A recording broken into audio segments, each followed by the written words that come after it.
আচ্ছা, ৫ বেবি কেন নাম রাখা হয়েছিল? একজন পুরুষ কি ৫ টা বিয়ে করেছিল? এই কারণে এই নাম রাখা হয়েছিল ৫ বেবি? হ্যালো এভরিওয়ান, কেমন আছেন সবাই? আশা করছি সবাই ভালো আছেন। Let's go my new blog. আজকে আমি গেছিলাম ৫ বেবিতে। ৫ বেবি শপিং মলে একটু ঢুকছিলাম। কারণ আমার ভাস্তির কিছু কাপড় কেনাকাটার জন্য।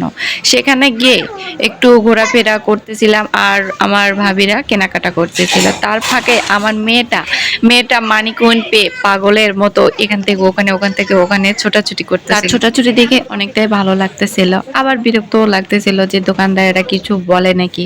তো এইদিকে দেখেন কেনাকাটা করতেছিল, মাঝখানে আমিও এসে একটু দেখলাম যে কি কেনাকাটা করতেছিল, তার ভিডিও নিলাম। তো আমি তো ভিডিও শুধু নিচ্ছিলাম, আমি দেখছিলাম যে যে কি কাপড় কিনতেছে না কিনতেছে সেটা দেখতেছিলাম না। এই যে দেখেন আমি সবসময় ঘোরাফেরাই করতেছি, মার্কেট ঘুরে দেখতেছি, এটা দেখতেছি ওটা দেখতেছি আর ছোটাছুটি করতেছি, কোথায় যাচ্ছি না যাচ্ছি হুঁশ নাই, পাগলের মতো। আর ৫ বেবি কেন নাম রাখা হয়েছে একটু বলবেন?